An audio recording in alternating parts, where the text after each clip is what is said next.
Bueno, ya estoy acompañada, ahí lo estás viendo. Estoy junto al senador Walter Guayar. Buen día, ¿cómo estás, Walter? Buenos días a todos ustedes. Feliz Día Internacional de la Mujer. Bien, muchas gracias a ustedes por la invitación. No, gracias por venir y tempranito, y eso que ayer hubo sesión. ¿Cómo trabajaron? ¿Qué temas estuvieron desarrollando? Bueno, el mayor tiempo se invirtió en distintos homenajes, en distintos puntos de vista y planteos de distintos senadores con problemáticas que tienen que ver con el transporte en nuestras regiones, y luego también llevó un buen tiempo la jura del nuevo senador y luego el pedido de licencia del mismo, ¿no? Claro, Gustavo, ¿no? Carrizo. Carrizo, sí, el presidente que vuelve al IPB. Del Instituto Provincial de la Vivienda, que asumió como senador, porque es el senador que le corresponde asumir, pero automáticamente pidió una licencia. Walter, ¿cómo está viendo la situación, todo lo que está pasando, los vínculos de nación con provincia, los recortes que hubo, obra pública? Tengo entendido que ustedes están bregando para que se reanuden esos fondos. ¿Cómo ve el panorama? Muy difícil, porque hay personalidades en los seres humanos y a veces esas personalidades tienen un grado de complejidad que agravan cualquier situación, ¿no? La forma de ser del presidente, la forma de pensar del presidente, que no cree en la democracia, que no cree en la institucionalidad, que no cree en la república misma, que no cree en el país, hace que sienta que el porcentaje de voto que sacó le da el derecho de hacer lo que fuere, y su forma agresiva de tratar al otro, y sobre todo cuando ese otro también tiene una institucionalidad, una representatividad y una legitimidad, genera profundos roces en un país con una profunda recesión, con una alta inflación y con gente que está cayendo masivamente a la pobreza y a la indigencia, y esto es muy preocupante cuando no se le dice la verdad a la gente, cuando elegís frases, eslogan prehechas, premeditadas, que te dieron bien en una campaña, pero cuando estás para gobernar esas frases ya no son las óptimas, sigue marcando eso y no dice verdades, como por ejemplo que el presupuesto nacional, más del 50% lo administra el presidente de la nación. De ese más del 50%, el 43%, el 42, casi 43% está dada por la ley de coparticipación federal, que es una ley antigua, que es una ley sancionada cuando la nación tenía la responsabilidad de la educación, la responsabilidad de la salud y distintas otras responsabilidades que fue legando o delegando.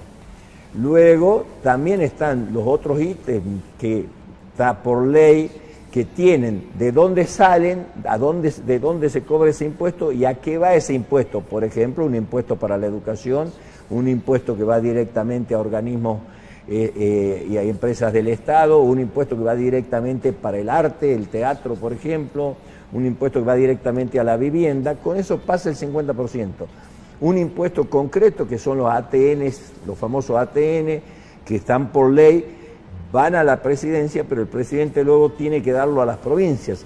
Él dice, no doy más ATN, no está cumpliendo la ley, porque la ley dice, sale de aquí y va para allá, vos dirigís y decidís a qué provincia le tenés que dar. Y todo esto no lo cumple y las provincias se van resintiendo. Y esto que usted está diciendo, ¿es producto de no conocer las leyes, no conocer cómo es el sistema, o si no, no importar cómo son las leyes? Lo de él para mí es porque su mentalidad anarcocapitalista, eso lo dice él mismo, es un anarcocapitalista. Para él los estados no deben existir, las instituciones no deben existir, los países no deben existir, y el ciudadano debe comerciar libremente de ciudadano a ciudadano en el mundo. Ya fíjese, un ciudadano de Cachi comerciando con un ciudadano de una ciudad hindú. Es imposible. Sin embargo, él dice esto. Y luego dice que se basa en la ley del más fuerte. Si el más fuerte tiene más dinero y está más preparado para avasallar al que menos tiene, No es un problema más fuerte, es el problema de que el que menos tiene nació ahí y nació para estar subyugado.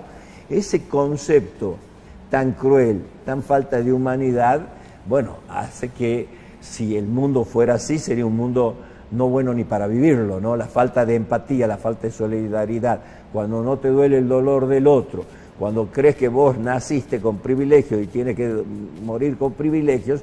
Entonces, cuando después dicen, no, porque el privilegio tiene la tal casta, el privilegio, y después te hace una alabanza del privilegio de haber nacido en una cuna de oro, o haber nacido rico y te da todos los derechos, muestra no diría la insanía, pero la falta de lógica que tiene un concepto y un pensamiento. Walter, bueno, pero también tal vez usted coincidirá en que era necesario hacer una optimización de recursos, ¿no?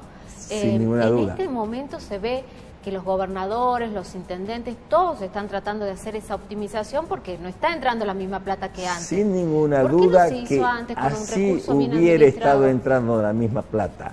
Así entrara más plata, por supuesto que había que ordenar distintos números y distintas áreas, sin ninguna duda que hay que ordenar, siempre se puede ordenar. ¿Cómo no vas a buscar ordenar si un gobierno endeudó el país de la noche a la mañana, días antes de una elección que la veían perdida, en más de 50.000 millones de dólares, entraron por una puerta, se fueron por una ventana y hoy queda como deuda? Eso te genera un daño tremendo a la economía del país y tienes que luego ordenar. Luego vino un gobierno insulso que tomaba medidas por ahí positivas, le daban dos tweets y 3 páginas de diario y retrocedía y quedó en un gris que realmente es algo tan duro como mal gobernar en un gris. Y a eso viene un gobierno y que tiene que tomar medidas, pero las medidas se toman en el marco de la Constitución y la ley, en el marco del debate y de la discusión cuando tenés otras legitimidades. Por ejemplo, el señor presidente dice saqué el 55%. Eso es una verdad y una mentira. Porque claro, cuando a vos te eligieron, sacaste el 30%, saliste segundo. Hubo otro que sacó el 37% y otra persona que sacó el 20 y algo. En ese momento de elegir, eligieron legisladores nacionales. Bueno, al que hoy preside le dieron una treintena de legisladores nacionales, una minoría total, con lo cual tiene que ejercitar el diálogo, la tolerancia y la solvencia para poder convencer a legisladores que le voten sus proyectos. No es con el agravio, no es con el insulto, no es con la prepotencia, no es mandando una ley de 700 artículos o 600 artículos que después quedan en 300, un DNU que dice lo mismo que la ley que hasta ahora tiene vigencia porque no te permiten el tratamiento para que las cámaras digan si lo avalan o no lo avalan. Todos esos atropellos no saben lo que le cuesta al pueblo argentino, pero no está todavía dimensionado porque él mientras sigue hablando de la casta y sigue hablando de la casta, y cuando se le pregunta cuál es la casta, y bueno, los que luego ponen la familia, y hoy empezás a ver que la peor de la casta está gobernando con él, el que endeudó el país, el que fugó los dólares, el que tuvo que renunciar porque el Fondo Monetario dijo, andate, ponen sus parientes, ponen sus familiares.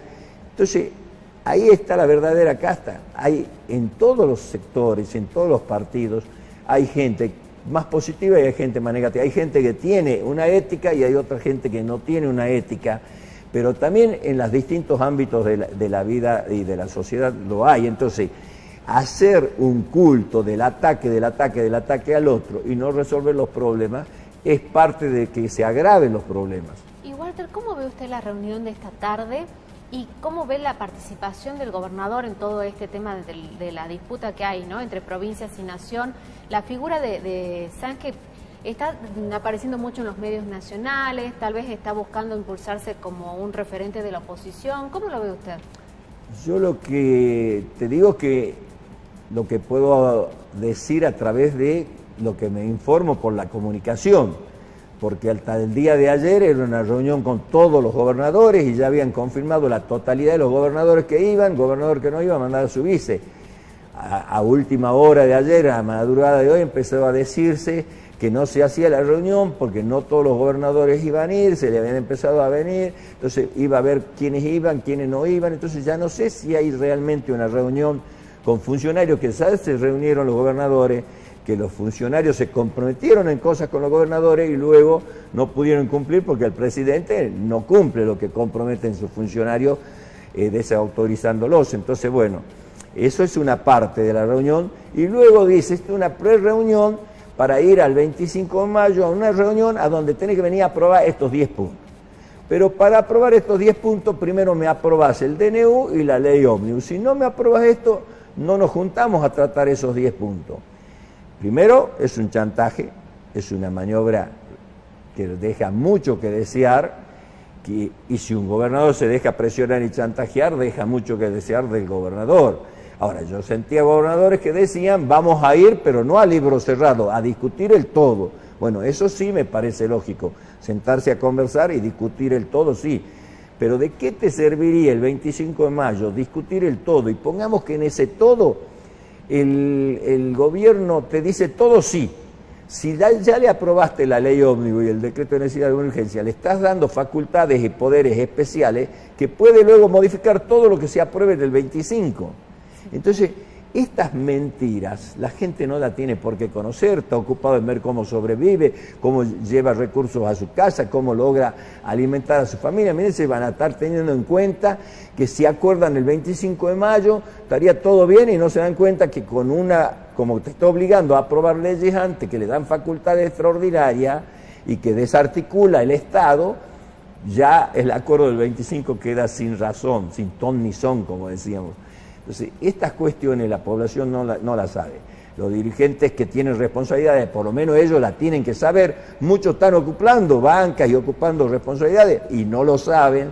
Calcule lo difícil que está. En eso que usted habla de ocupar bancas y no saber, ¿no? Se ve mucho últimamente.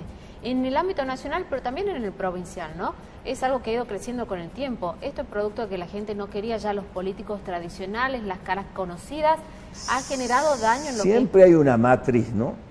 La dictadura no solo tuvo la gravedad de los muertos y los desaparecidos, no solo tuvo la gravedad que implementó un plan económico a donde el libre mercado en el cual se basaban desarticuló y desarmó el aparato productivo industrial del país, sino que terminó haciendo que la gente no quiera participar en la política, que se rompa la cadena de transmisión a donde uno aprende del otro, y generaciones enteras ya no vivieron y no tuvieron tal vez esos grandes maestros que sí había en la década del 60, en la década del 70, en el 40, en el 50.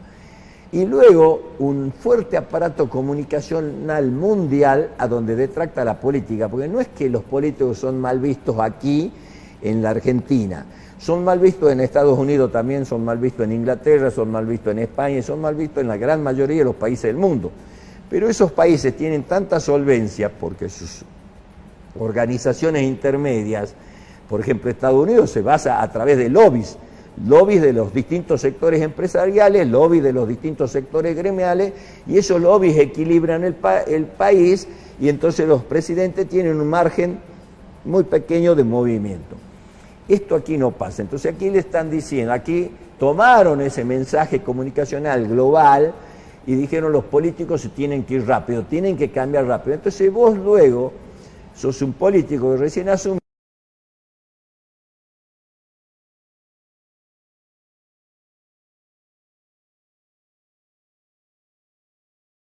empresario, 3 generaciones de profesionales de la abogacía, 3 generaciones de gremialistas. Entonces tenés todo un conjunto y el político tiene que ser nuevito siempre. El político tiene que ser nuevito siempre. Quiero cara nueva, quiero cara nueva. Cuando vos tenés cara nueva, tiene una ventaja del oxígeno que te da lo nuevo y tiene la desventaja del desconocimiento que tiene lo nuevo y los poderes que contraponen y que contrapesan la gestión tienen avesados no solo cadenas de prole, sino también sus profesionales.